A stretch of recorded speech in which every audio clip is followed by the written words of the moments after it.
We're really, really honored to have back with us Patricia Cronin, Patty Cronin. You have been here before when she was at the American Academy, which is when we first met her at the site. Patty is here not only to speak with us tonight and probably primarily to participate in the project of Picturing Women and contributing as an artist to an exhibition of contemporary artists responding to the portrayal of women in the collection. This is also a good room in which to reflect on that and to have Patty speak. Patricia Cronin is a New York-based conceptual artist. Her work examines issues surrounding gender, sexuality, social justice. She's been exhibited widely in the United States and abroad internationally, including solo exhibitions in the Venice Biennale, Capitoline Museum's Centrale Montemartini Museum in Rome, the American Academy in Rome, Art Gallery, the Newcomb Art Museum, Tulane University, Brooklyn Museum, probably to name a few. Patty is the recipient of the Rome Prize in Visual Arts from the American Academy, and her works are in numerous museum collections, including the National Gallery of Art in Washington. She's the author of Harriet Hosmer, Lost and Found, a Catalogue, Raisonné, and Zenobia's Scandal, a meditation on male jealousy, and is a professor of art at Brooklyn College at the City University of New York, from where she is on spring break, joining us. Thank you, Patty, for coming again and for being part of our community. I leave the stage to you. Thank you, Ellen. I'm thrilled that you asked me back and to participate in the Looking at Women project at Villa La Pietra. And I think we visited, this is my third visit here now, but now I actually get to speak, which is great. Okay, for the last 25 years, I've been making work that addresses social justice issues, focusing on gender, sexuality, and class, including marriage equality, feminist art history, and the global plight of exploited women and girls. My aesthetic strategy is to breathe new life into traditional images and forms, time-honored artist materials, and inject my specific contemporary political content into them. I subvert watercolor, oil paint, bronze, monumental marble. Sometimes I write books, and I also have done this with Polaroid photographs, and then every once in a while a large ready-made installation. I rely on the seduction of the familiar to then disrupt the viewer's expectations. The main questions I'm interested in asking with my work is, whose body has value, who gets to decide, and what are the consequences to the individual and the community? So with that in mind, I have 3 projects that we're going to look at tonight and I'll talk about that are made in this vein. And so, of course, I did not make this.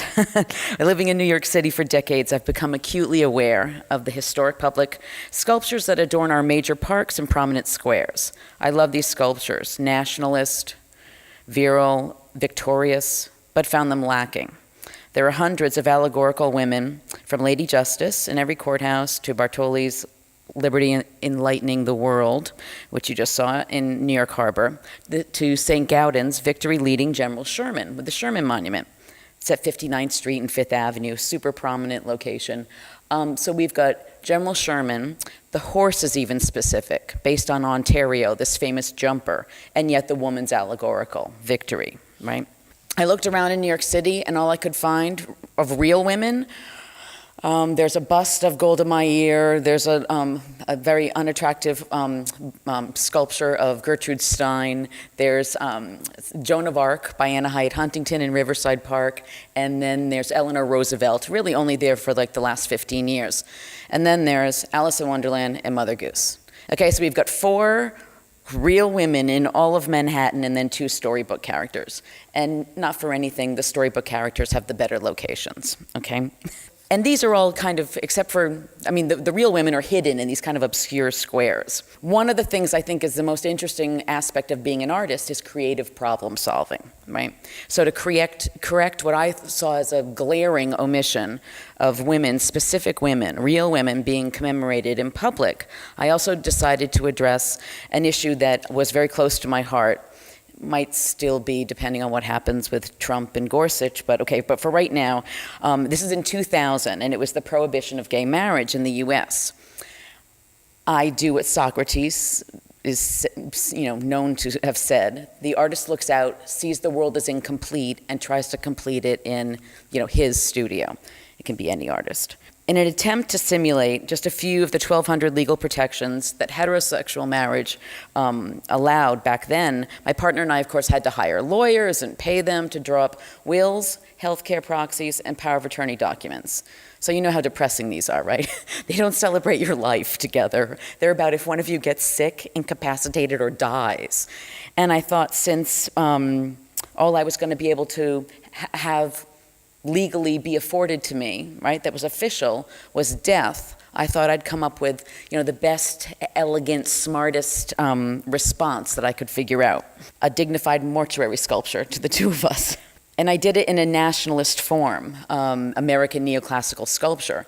And why I went not just for death because of what the political conceptual aspect was, but the artists I was looking at in New York City, Augustus St. Gaudens, Daniel Chester French, after the Civil War, they were busy populating all these squares with these equestrian monumental sculptures, which I'm sure you're familiar also with in Florence. It's a historic tradition.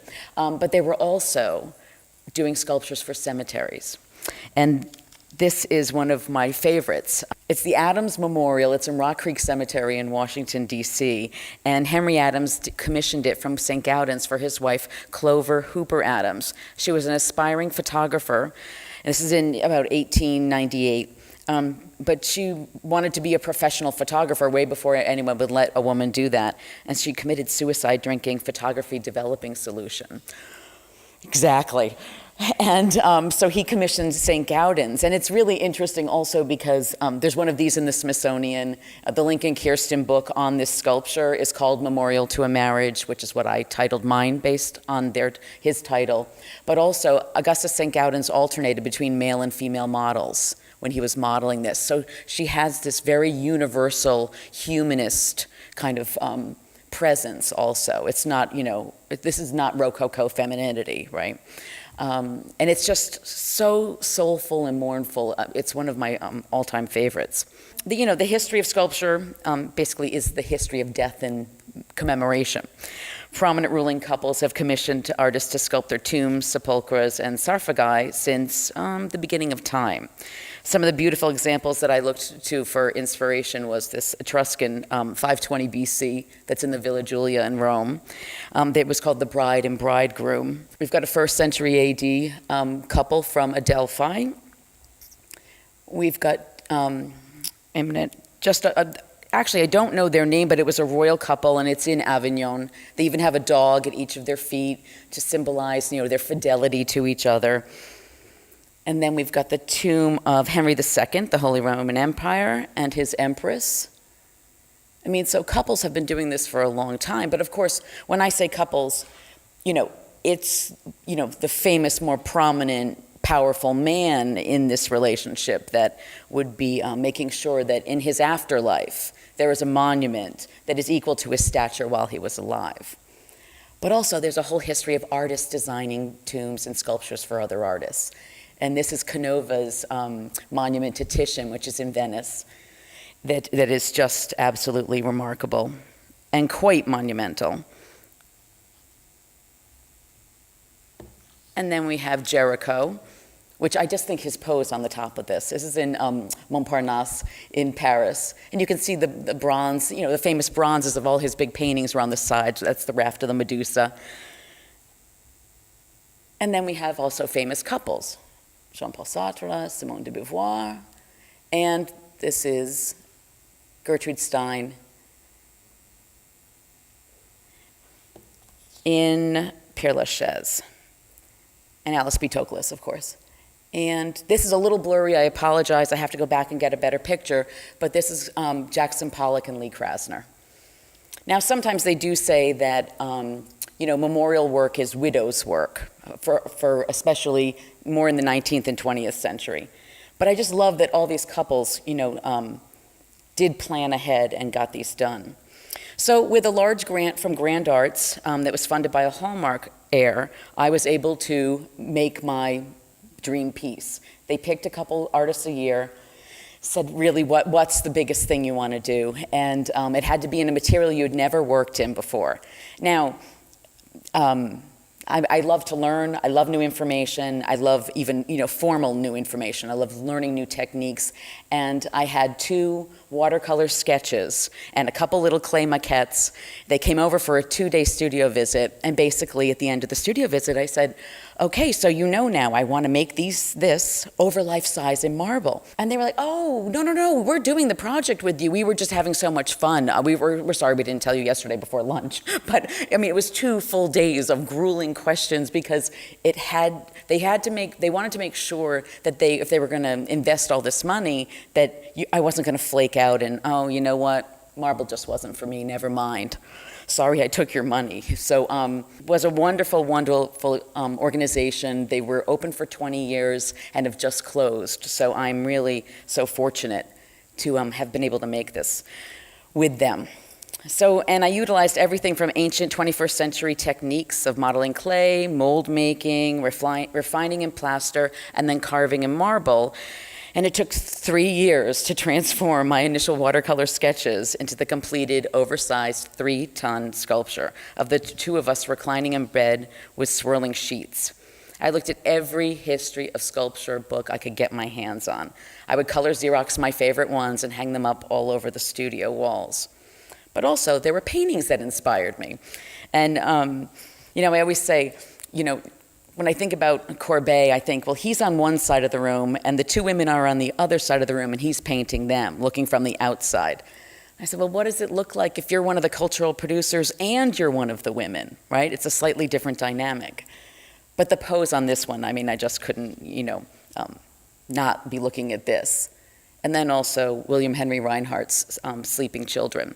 So the 2 big inspirations for the poses. One was very adult and corporeal, and a female couple example, and the other one, innocent, childlike, almost angelic, or asleep, or eternal rest. Another influence that I just I couldn't resist but show you, is Bernini's Hermaphrodite that's in the Borghese in Rome, as well as a few other places. I think there's one in the Louvre, I think there's one at the Vatican. And I liked the duality of this personality and subject position, right, along with the tangled sheets. And I'm a pretty good student of art history. I absolutely love it. And one day I was flipping through the books and I got to this sculpture of Beatrice Cenci. I thought, oh, this is really great. I wonder who made this one. I don't know this one. And I looked at the bottom of the page. I read her name, Harriet Hosmer. I went, oh, that's funny. I never heard of her. Then I looked at the sculpture again and said, wait a minute. Why have I never heard of her? And I knew right then and there she was going to be my next project. But I had to finish the marble. And you might notice in my sculpture that although the figures are relatively anatomically correct, and the bodies and the mattress and the pillows, perform according to the laws of gravity, there's something a little askew with the drapery. They don't quite. And I was looking at Bernini's St. Teresa in Ecstasy. And I was thinking about, this is 1652. Okay, and I was thinking about how Bernini communicated everything he wanted to with the expression of her face, her hands, her feet, and within his societal norms. And then he kind of let the drapery do the rest of the talking, right? So I was thinking, well, it's about 400 years later, and I'm addressing a concept that some people might not be so interested in. So I did as much as I could, which was, I could show more flesh, that's for sure. And then I let the drapery do some of the talking. When the sculpture was finished, along with the help of Deutsche Projects, which was the gallery I was showing with at the time, I purchased our burial plot in Woodlawn Cemetery. Yes, and I installed it there. And at first, the New York Times was very confused. They actually didn't understand that, well, no, it's really where I'm going to be buried. And I was doing a few things, right? I'm ensuring our final resting place, which is what everybody does when they buy a burial plot, or a crypt, or wherever you might go. And I also ensured a permanent place for my public art. And I tell people, when you're a woman and you want to make, public art and have it be permanent, basically you should buy the land. It's the only way to do it, especially I don't know about in Italy, but certainly in the United States. And also I think of this sculpture as like an anti-monument, right? It's not a vertical phallus piercing the sky, right? It's hugging the ground and it's leading you in the direction that I'd like you to kind of focus on. the hereafter, the underground, or at least a time that is not of the present. I actually thought I was creating a piece for an audience that wasn't even born. And Woodlawn is designed as America's Père Lachaise, right? It's one of the best examples. I'm going to show you some details too while I talk about the cemetery. It's one of the best examples of the 19th century American garden and rural cemetery movement. It's the resting place for many historic artists, writers, civic leaders, entrepreneurs, great entertainers, and jazz musicians. Everyone from Elizabeth Cady Stanton, J.P. Morgan, Joseph Pulitzer, Madam C.J. Walker, the first African-American female millionaire, and Herman Melville. The mausoleums are designed by McKim, Mead and White, John Russell Pope, with more Tiffany, windows than you can even count. It's from the heyday of the robber baron era and before income tax. We unveiled the sculpture and structured, that unveiling, the day, like a funeral. There was a historic walking tour, similar to a procession through a cemetery. The actual unveiling was with an art historian describing, the work at the graveside, followed by a reception in the Woolworth Chapel at the cemetery. And then the close friends and family came back to our house, our loft in Tribeca, where we had pizza and red wine and watched The Sopranos on HBO, just to give you the time period. And that was 2002, before gay marriage was legal in any state, and ever since, the response has been amazing, mostly from the general public. We're the third most visited plot in the cemetery. It's Duke Ellington, Miles Davis, and then us. And we're not obviously jazz stars, and we're still alive, so it's really the funniest thing. And even though they organize all these historic walking tours, we're on the jazz tour, we're on the veterans tour, we're on the Victorian tour. I mean, it's really just a wonderful thing. Currently, the Marble's on exhibition tour and has been moved off the plot. And so, since so few artists actually ever have the opportunity to be able to work in marble, the expense, next the skill difficulty, especially fine figurative sculpture, I moved it permanently indoors and to keep it in good condition for these exhibitions, and with the hopes that eventually it'll sell to a collector who will then donate it to a museum. So I installed this bronze version last summer. And last year, Chuck Close, who's an American portrait painter, I'm sure a lot of you know who he is, he bought the same size version of this and has now donated it to the Smithsonian. And it's going to go on view in the fall. So in the Smithsonian, so close to the White House, I mean, but it wasn't paid for with taxpayer dollars. Chuck bought it and Chuck donated it, but it's, I'm a little nervous about it, let's just say. How many collectors and institutions purchase major work by women artists is a topic for another discussion, but so in the next few days while I'm around, if anyone wants to have that, I've got lots of opinions. And then this is just a smaller version with the Rodins at the Brooklyn Museum. And so while I was thinking about my own death, I actually found somebody else's life, Harriet Hosmer. And she was born in 1830. She moves to Rome in 1852 when she's 22 years old, when women weren't allowed to walk down the street unaccompanied by a male relative, okay?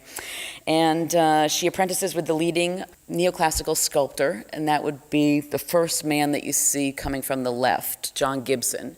He's explaining the sculpture to the Prince of Wales. She actually made this sculpture. It's her Queen Zenobia. And within a few years, she hangs out her own shingle and becomes known as the first professional woman sculptor. Was she really the first? No, but she just becomes known that way in this 19th century world. In her time, she has a really prominent career. The art form of her day, raved about her, won commissions. The work sold for a lot of money, and even today, the works are in some of the best museum collections in the world, and yet she's relatively and largely unknown. So who gets written into history? Who's forgotten? Why, how, and what are the conditions such eradication could occur? Another way to say it is, how is value determined? So these elements kind of coalesce in, I just have to show you this one picture. This is her in the very center. Those are all her employees. Those are her assistants.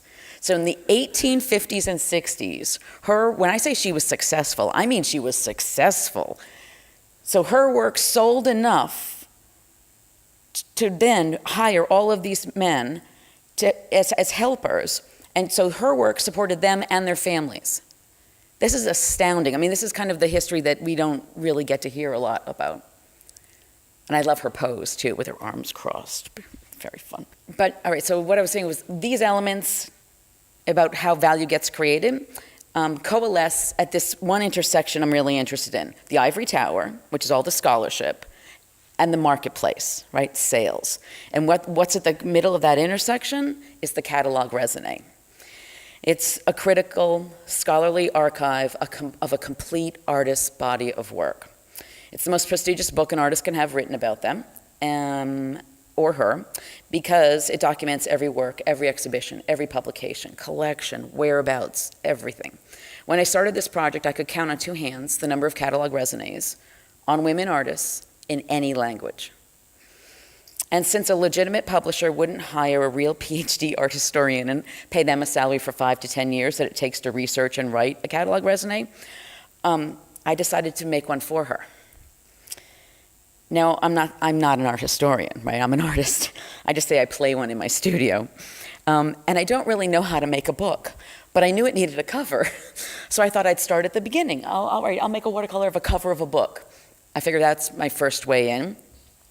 Well, then we'll need a little frontispiece, right? We need to know what she looked like. And at the bottom, from this angle, I can't see it, but I hope you can see it from there. It looks like it's her signature. That was so uncanny to actually do in the drawing. Then you need, like a title page. And then, I researched and wrote the entire Catalogue Raisonné, but I wanted it to be legible that an artist was making this, that there was a dearth of scholarship on women artists, right, coming from the scholarship and historian section of academia or academic publishing. So, because if you were an art historian and you were doing the Catalogue Raisonné, when you needed the reproductions, you would just call up the museums and say, hey, can you send over that photograph? So, because I wanted it to be legible, I started making monochromatic watercolors of every single work she made to go along with the text I had written. Now, my text is also a little funnier and more socially, historically revealing than just, for some people who are on the younger side, we used to have these things called phone books, and everybody would be listed in them, and they were dry and super boring. That's usually what Catalogue Raisonnés read like. And I thought, well, the text could get jazzed up a bit too. And this is, all right, so this is her Daphne. She's a neoclassical sculptor. Her subjects are going to be literature, Greek myths, religion, and historic figures. This is actually in the Metropolitan Museum of Art. It's in their collection. It's generally on view. And then this is her cast hands of Robert Browning and Elizabeth Barrett Browning. They were dear friends of hers. She actually cast them. There's about 8 different bronzes of them all over the world. And I'm not saying I found some random woman artist and I really like her work and I think you should too. What I'm saying is she's kind of hidden in plain sight.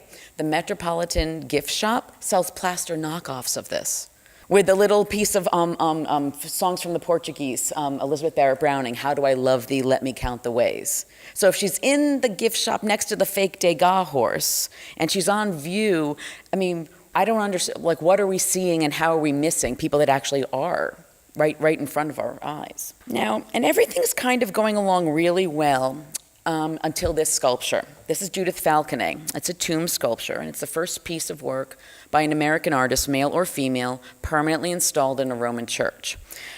Her brethren sculptors, as she called them, weren't threatened by the ladies as patting their clay, as they called the women, until she started winning prestigious commissions, and then it gets dicey. Because these are the most lucrative, they're the most prestigious, because they're on view forever. Anytime I'm in Rome, I always go and make a little visitation and visit this. There's a whole other story about what goes wrong after that, but it's just interesting to know that when the women artists, their colleagues, start actually participating on a professional level, things get troublesome. They didn't have to behave by their home country's norms, right? And they weren't Italian. The Italians didn't care either. So they got all this freedom and liberation. Well, that's what they say anyway, But and Harriet Hosmer was famous for, riding her horse, alone in the Borghese garden. The Carbonieri would come and try to stop her, say, you can't do this. So she was making such a row in the garden. They really got to just live much more liberated lives. It was interesting. And then all the Americans, when they would come over on the Grand Tour, of course, you're going to go see all the famous sites, but you also wanted to stop by, your fellow Americans, or if you were British, and go to their studios. And this Mrs. Appleton, right, had a bust of, Daphne or Medusa, for her parlor in Boston or something. Well, you wanted one too. And so they put in their orders, and that's how, I wouldn't call them factories, they're all workshops. This is how the workshops really proliferated. And Hosmer really lived within this, they call it a circle of independent women, is what they called them then. They were financially successful or invested their money really well, and none of them were really attached to men in any romantic way. So they had lots of friends, there were these wonderful parties, but it's very interesting. All right, and something that I think is really important, and I'm sure a lot of you know about, but subject position really matters, right? Hosmer wasn't just making cookie cutter neoclassical sculptures. When she does choose the same subjects as the men, she treats the form differently.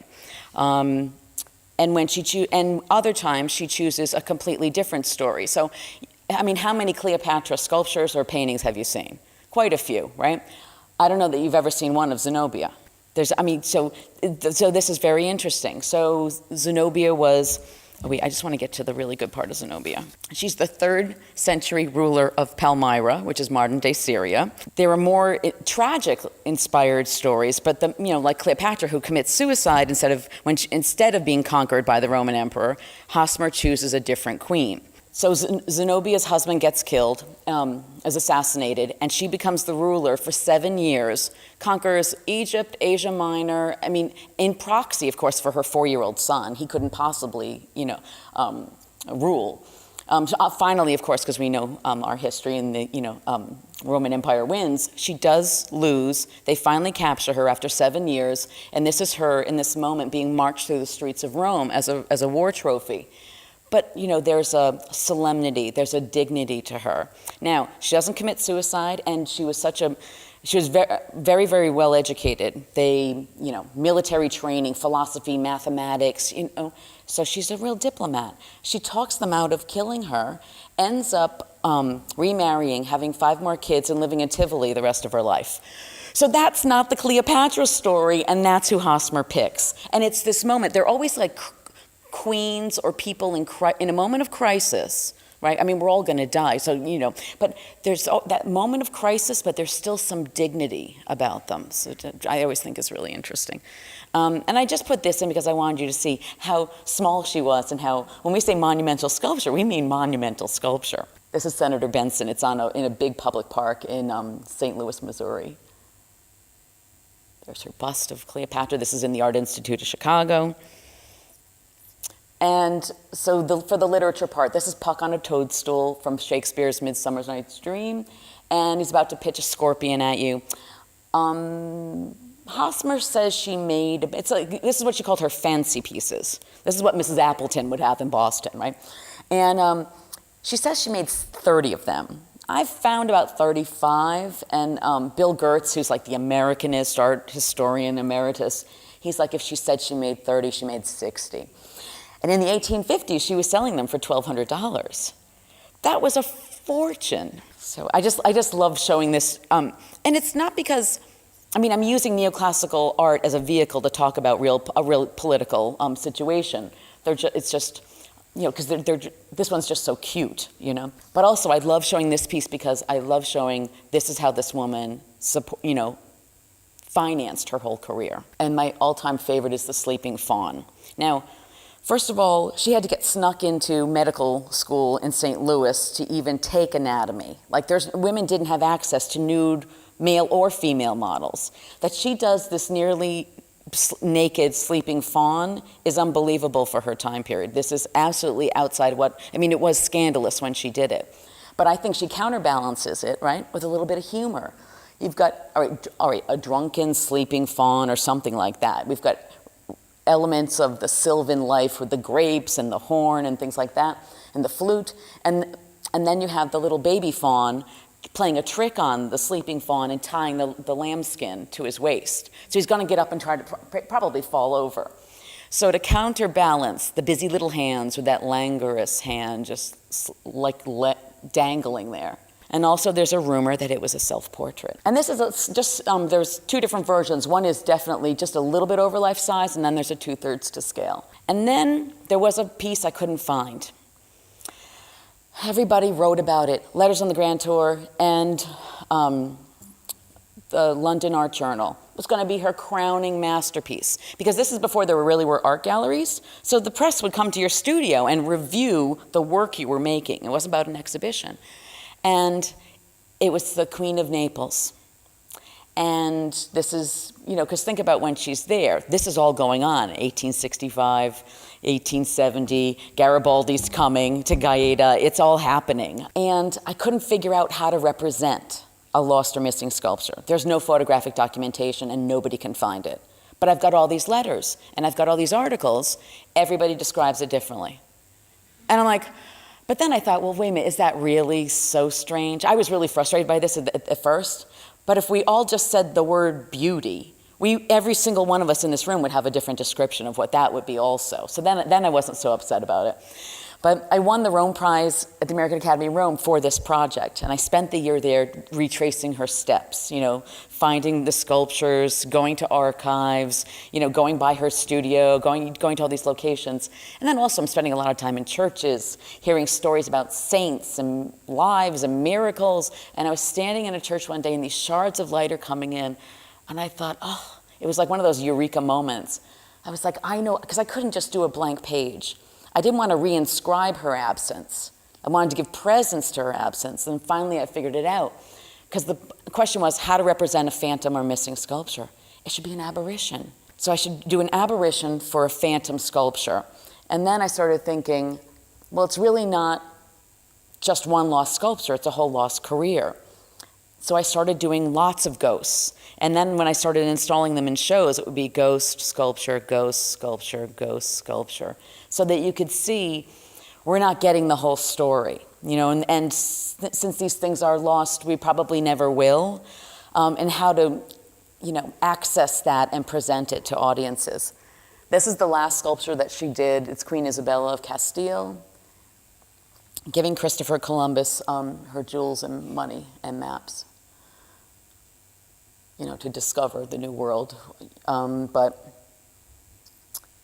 and then she kind of disappears.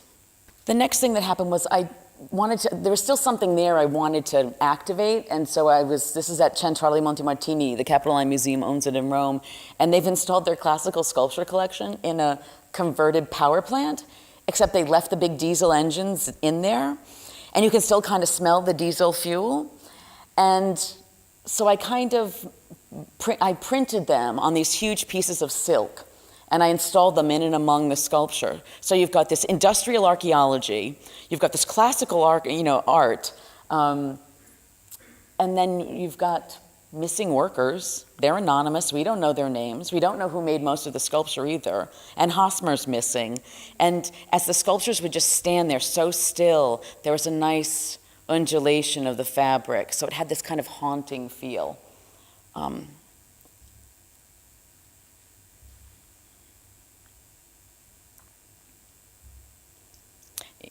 I like to say I understand art history and I love it, but sometimes I want to rewrite it.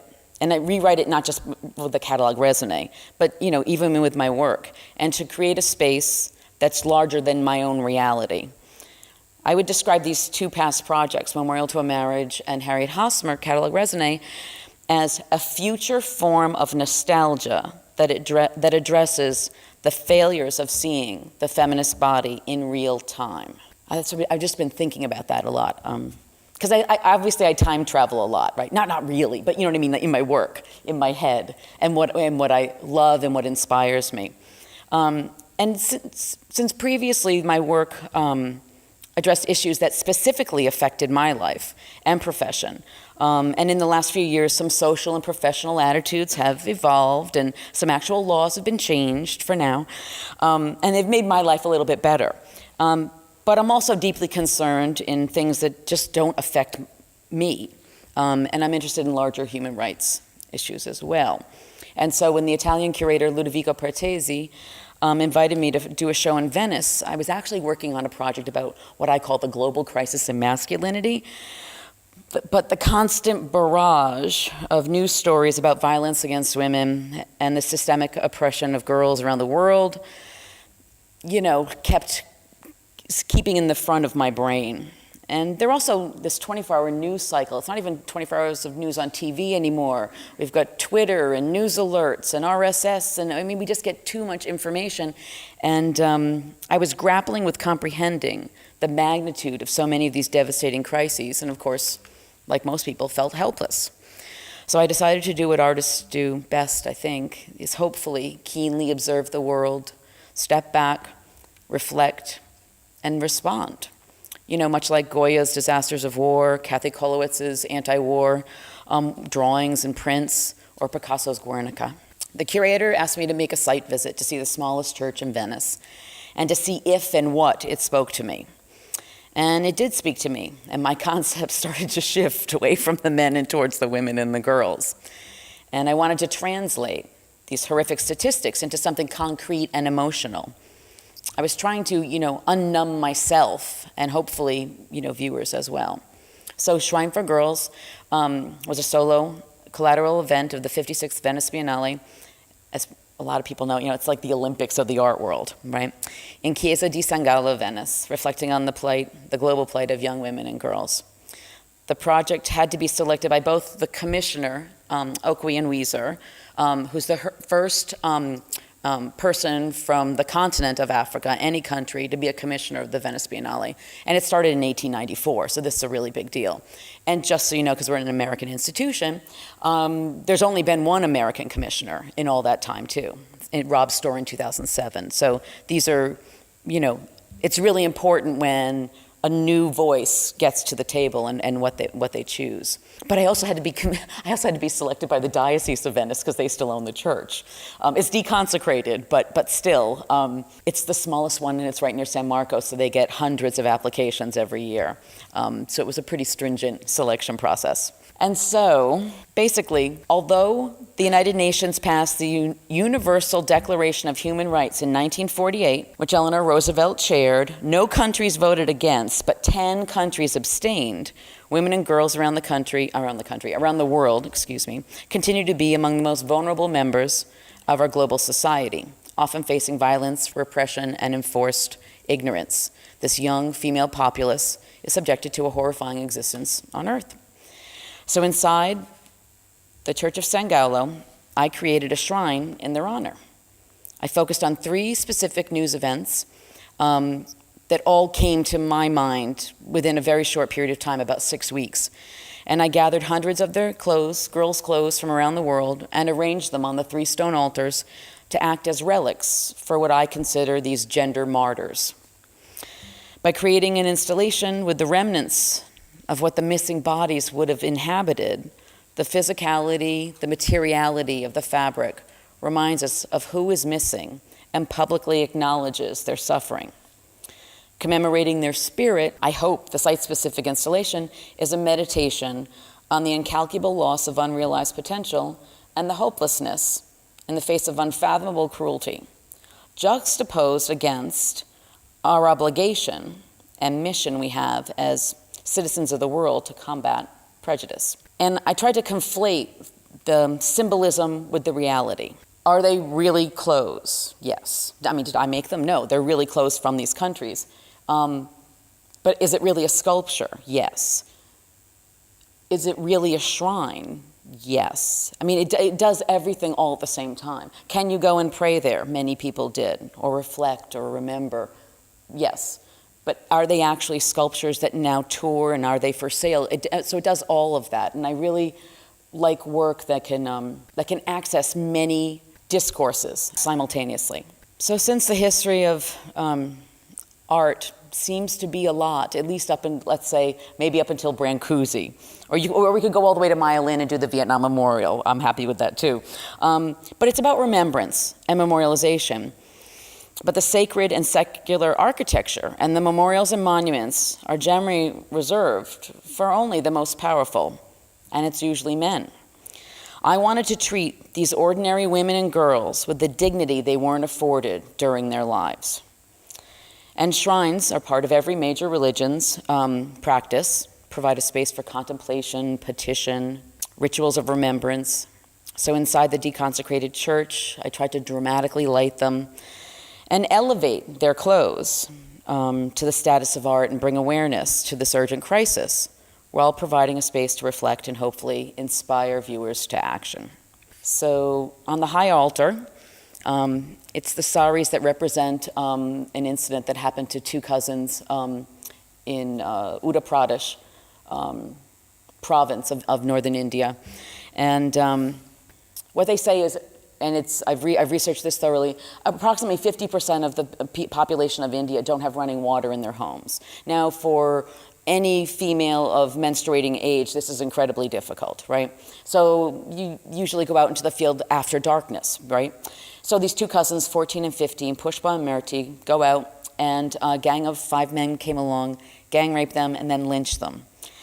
The father knows they're missing and he can't find them. He goes, and now they're from the lowest caste, they're Dalits. So they goes to the police commissioner, please help, my daughter and my niece are missing.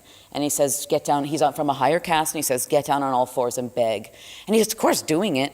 He goes, no, I won't help you, go away. And the next morning they find them hanging from a mango tree. Now, what happens is the police just want to cut down their bodies and make it go away as fast as possible, right? Just, no evidence. Everyone in the village comes out and they surround the tree and they won't let their bodies be taken down because they want everyone to see what had been done to their children. It's just enough time that a few people had cameras on their cell phones, were able to take pictures, and that's how we found out what happened to at least these two girls. I mean, we really don't know what happens to the poorest of the poor unless we see a photograph or a video. And we know now in the United States at least, even yesterday on a United flight, no one would believe that man if there wasn't video. And now we all have that tool in our hand, and it's useful. It doesn't even begin to touch it. And so in addition to the pile of clothes, I also put a little photograph of each incident just over to the side. And the idea was that the chromatic intensity would lure you into a sacred space. Not everybody's interested in going into churches, right? And I had to arrange it so that they definitely didn't look like dirty laundry, right? I'm trying to give them some respect here. And so hopefully that would draw you in. And depending on each individual viewer's narrative arc, how long you look at something, how closely, eventually you'll notice there's a little something over to the side. And I really wanted it to be in your peripheral vision and draw you around. And once you see the photograph and you see the colors again of the pile, you know exactly what this is. And then on the altar to the left is a pile of hijabs worn by Muslim women in Africa to represent an event that happened there in April 2014. And in a couple of days, it's going to be the 3-year anniversary of the terrorist group Boko Haram, which means Western education is evil, broke into a government secondary school for girls in the village of Chibok in the northern state of Borneo in Nigeria and kidnapped 276 students. They've been given to gifts to other Boko Haram soldiers, traded and sold, some for as little as $10, some less than what it cost me to buy some of those hijabs. This news story was covered internationally, sparked global outrage, resulting in the hashtag Bring Back Our Girls campaign. Former First Lady Mrs. Obama was very active in that. And to this date, only 30 have escaped and made their way back home to varying degrees of success. Some of the families, they've come back with children, a lot of them, and some of the families aren't convinced that they aren't Boko Haram now. And so it's a very, very complicated and complex situation.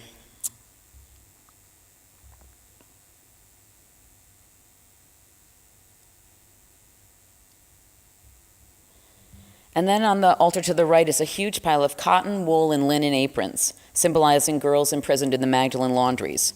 They were forced labor institutions run predominantly by the Sisters of Mercy in Ireland, the UK, Germany, France, Italy, and the United States. Orphans, unwanted girls, the promiscuous, girls of low mental capacity, unwed mothers, prostitutes, any female that was believed to compromise a family's closely guarded moral reputation was sent there. No specific crime was committed, no legal sentence with an end date. In some of them, their names were taken away, their heads were shaved, they were starved, and when their names were taken away, they were given numbers. Sound familiar? They were starved and they worked doing laundry from dawn until dusk. They were not educated. All the food was rancid or watered down to such a low nutritional value that it was basically water. And their children were generally sold to wealthy American families. For these young women without options, is what they called them, it was a prison sentence, and the last one finally closed in Dublin as recently as 1996. And about 6 months ago, I signed a MoveOn.org petition to turn the Donnybrook Laundry into a national museum for the Magdalene laundries instead of selling it privately. In the fundraising, crowdsourcing campaign, they had a radio segment where you could hear a 69-year-old survivor who had been locked up there for 16 years for robbing apples from a tree when she was an orphan because she was starving. It was just chilling to hear her actual voice recount the experience.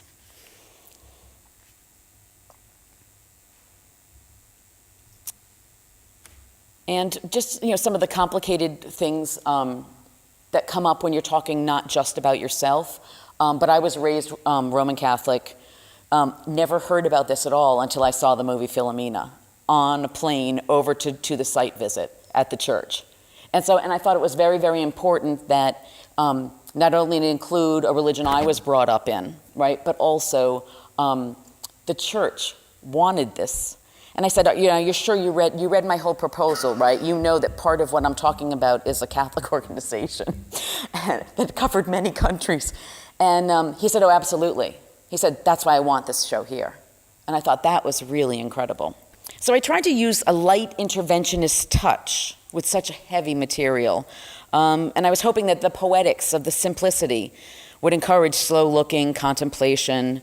I really feel like all we all have in common, right, is our bodies, our brains, our hands, our skin, our bones. We're all made up of this exact same thing. Over 75 articles have been written and reviews have been written on this exhibition from around the world. There was just another one in The Atlantic last week on Ai Weiwei, myself, and another artist who was dealing with refugees. But not one journalist so far seems to notice that I've brought 3 of the world's major religions under one roof. Catholicism, Islam, and Hinduism. And because this show was originally created for sacred architecture, embedded in the concept is the acknowledgement that sacred texts have been interpreted by some to say that women are separate and unequal under the eyes of God, to justify treating women this way. But also embedded in the show is the acknowledgement that for some, religion can be a legitimate source for healing and an avid use for justice. In addition to the fabric sculptures and photographs, I've also been working on a series of watercolor and oil portrait paintings of the girls involved. They weren't shown in the Venice presentation. They were shown in New York, and they'll be shown in Dublin, where it opens in June. And I did that because there's this saying, 1,000 deaths, are just statistic, but 1 death is a tragedy. Numbers are persuasive, but they're not always galvanizing. Statistics have a dulling effect, while individual stories can get people to act more. So I wanted to change the dynamics of the conversation, of even my own project, from mere statistics to specific individuals. And showing the singularity, this is Pushpa, this is Murti, of an individual who would wear such a garment, I thought might have some power. The paintings of the subjects place a human face on the tragedy and amplify what's known as the identifiable victim effect, to draw our attention away from numbing statistics and honor the individual, no matter what their social status. When people went to the show, everyone cried, right? Russian billionaire collectors, artists, journalists, tourists, school groups. Yes, there were field trips, there were Italian field trip school groups that came to my show, with teachers, with syllabi, with lesson plans, everything. And all of these intense emotions, are reflected in many heartfelt messages in all my different sign-in books. In my 2 full sign-in books, and they wrote them in all their own languages. And it's just these 2 global books of intense feeling that is about this subject that I thought they're 2 of my prized possessions right now. I gave many talks to U.S. museum groups, and several women would come up at the end, grab my arm and say, "Thank you so much for giving me beauty with your politics." So I think my aesthetic strategy worked. seducing people into the exhibition with a chromatic saturation, not just hitting people over the head. This is one of the Chibok students. One of the Magdalene laundry girls. And letting the subject matter slowly reveal itself once they discovered the photograph, and allow each viewer to have their own relationship with the works. I didn't want to illustrate victimization, but I wanted to raise awareness, acknowledge, bear witness, help heal. And the goal for these three subjects was to move the viewer, to get under their skin, resonate enough so that they would take some action towards the goal of equality for girls and children, girls and women. In the exhibition, I gave viewers a way to act. I provided information for 3 nonprofit organizations I identified. So once you turned away, and you were going to leave, there were 2 didactic wall labels. And one had the curator's text, and there were thank yous to sponsors and donors. But also, there were 3 organizations, one each associated with each of these events. So for the saris, for the Pushpa and Murti, I picked the Gulabi Gang. It's a feminist group in India. They wear hot pink saris, and they're combating violence against women, and their targets are the police and the politicians. The next group is CAMFED. It's the Campaign for Female Education in Sub-Saharan Africa.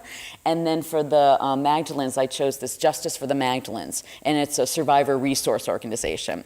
And I gave a little blurb on each one, their website address, but also I've pledged to, and it's in the book, it's on the website, it's everywhere, that I'm giving, when these do sell, or if any of the watercolors or paintings sell, I'm giving 10% of all the proceeds to each of these 3 organizations. So it's absolutely full circle and real. People can donate money to those organizations. I mean, people were trying to give the attendance in the show money for them. And they were like, no, go to the website, give to the organizations. In the words of former President Jimmy Carter, subjugating half the world's population is irrational, right? Immoral and destructive to each and every community. And to recognize and expect that art has the power to address these important issues, including the international rights of women and girls. In 1990, the Nobel Prize-winning economist Amartya Sen wrote in the New York Review of Books, at any given time, 110 million women are missing. I mean, what do you do once you get numbers like that in your head? Brutality inflicted on women is particularly widespread, cruel, lethal, and yes, sometimes time-honored traditions. And if this can happen to all these hundreds of millions of women, it's just the lottery of birth or what Warren Buffett, the American billionaire, calls the ovarian lottery. But it's just a stroke of luck that I'm not one of the cousins. I'm not one of the Chibok students, and I'm not one of the Magdalene laundry girls, even though my gene pool I totally could have been. Just I got born a little bit later, But just because I'm not, doesn't mean I'm not supposed to think about them, feel about them, or stay silent, or definitely speak out. So I'm just going to close with my most poetic situation that happened at the exhibition. Outside, you can see there's a totem, right, with the Biennale logo, but it says Shrine for Girls in the 12 or 14 most frequently spoken languages. And we had to rope off the church one day because a British television channel was videoing me, and the acoustics had to be perfect. And a group of Indian women tourists, they were there to visit Venice, the city. They weren't there for the Biennale. They were walking by. Now, they read Shrine for Girls in Hindi. They looked at the saris on the main altar. They knew they couldn't go in, so they didn't even get to see the photograph. They went back to their hotel room. They went through all their luggage, and they found the one black sari they were traveling with for mourning. They came back to give it to me to add to the shrine. And that is how I define success, right? That my work could communicate across language barriers, geographical boundaries. There was no press release in Hindi. They saw it, and the communication was direct and successful. Talking about defining success, I always try, and I tell my students this all the time. I say, do not be influenced by the art market. Don't forget about the auction houses. Don't think about that. Aim for art history. And the biggest thing that's happened for Shrine for Girls is that there's Pearson Publishing in London. They published this book, Art History. Marilyn Stokesgad and Michael Cuthran are the writers. The 6th edition just came out. The final chapter in this 1,000-page art history textbook is the international scene since 1950. Shrine for Girls is the last work of art in this chapter. So art history ends on Shrine for Girls in this latest book, and it's in the English language. It's the one most English-speaking universities use it, and nothing could make me happier. It's not about how much work sells for or trades for at auction. It's about actually adding to an important conversation that is about ideas. And I say I don't like to choose between being an activist and being an artist. I think I can be both at the same time. Like the great American author Toni Morrison said, quote, "The best art is political, and you ought to be able to make it unquestionably political and irrevocably beautiful at the same time." Or as I like to say, it's like when a love song and a protest song are rolled up into the same song. That's always been my goal. Thank you.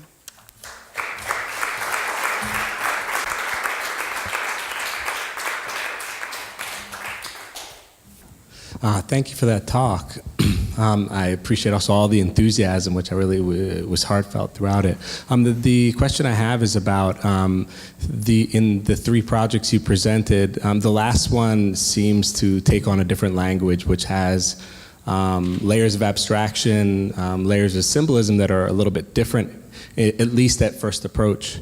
Could you talk a little bit about the relationship between some of the figurative elements and some of the more directly, I guess, recognizable to a broader audience elements versus these forms here, which I think carry a different sculptural tension and sort of different nuances for the viewer to walk into? Oh, well, great question.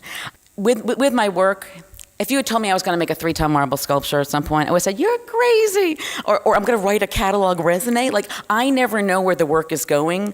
It's almost like I'm the last one to know. I say I'm not driving this bus. The work is driving it.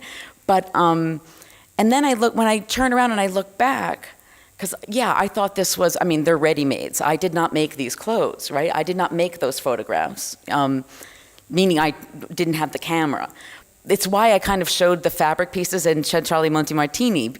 And if we go back, so Memorial to a Marriage had carved drapery, carved fabric with present bodies, but there couldn't really be a marriage. So there was something not there but there. And so this absence and presence keeps coming through. Then I end up with Harriet Hosmer, and I'm making watercolors of her stone fabric and bodies that are gone or missing, and then I print the ghosts on the fabric, and they're moving with the real stone, ancient sculptures. And then I end up just with real fabric. Like, I never could have predicted any of that part. The one thing I'll say is there's an earlier piece, a project that was also a ready-made called a tack room. So I have used this, aesthetic strategy before, but I always thought the tack room was some kind of outlier. And when I would look back, I'd say, wow, that was from 20 years ago. Doesn't really fit with anything else I've done, and then I go and do this. And I'm really happy that I do get to show the watercolors and the oil paintings now and the portraits, although I try to keep them not in the same room or as far away away from the sculptures, because I want this experience to really be meditative. Like, there's no way I'm going to hang a portrait of the girl over the fabric. It would just be so wrong, because I don't want to editorialize in that way. And I want the experience with the paintings to also be kind of contemplative. It's very strange being a conceptual artist that actually likes to make things too. And because when you look at my work, the only way it makes sense is if you follow the conceptual or the political thread.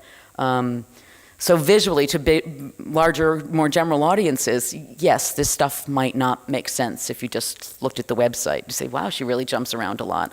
But if you really know what the ideas are, or you're just someone that looks a little bit more carefully, I think it kind of comes through. So thank you very much, Patricia. This was very, very inspiring. I had a question that kind of was just touched on about the relation between the body and the texture, right? And drapery. Because something that seems to be a recurrent motif, this has a specific origin? Is it something that because the physicality of your work in some way has also an intangible aspect. And if you think textile is exactly what it is, on one side it's worn, but it can also be abstract. So I'm wondering whether this starts from something that you were inspired from, or it's just, coming through it. Well, when I first went to do the site visit and I looked at the church, I have drawings in my big sketchbook. I thought I was going to bring over 3 big monumental bronze sculptures still about the men.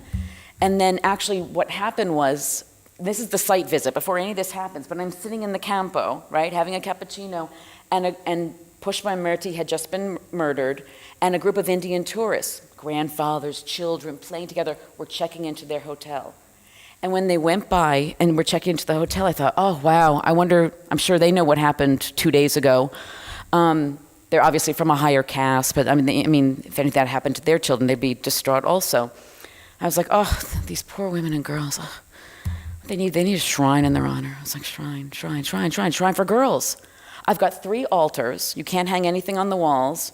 I've got 3 stories for groups of people that wear completely different clothing. And I thought, yeah, forget about global crisis and masculinity. They need this shrine. And also about the clothing is that if we just look around the room now, this is the form the clothes are supposed to take up, right? We know what that form is. We're supposed to be inside them. It couldn't. I didn't want it to look like a clothing store. They couldn't be neat and pressed and folded, and it couldn't look like the Goodwill, or all crumpled or like dirty laundry.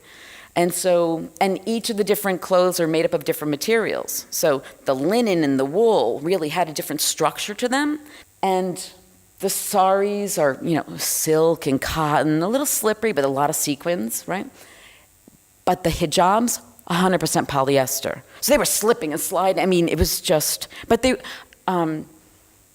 this balance between being reverential, but while I was making the installation so that we could all have the experience of it, I really dealt with them like they were an artist's material. At the very end, because I don't know if you can tell in the photographs, but the piles were quite high, and there are steps up to the altars. I couldn't always reach, so at the very end, I was squishing the aprons and throwing them like a basketball so it could get up to the top, and it would just stay.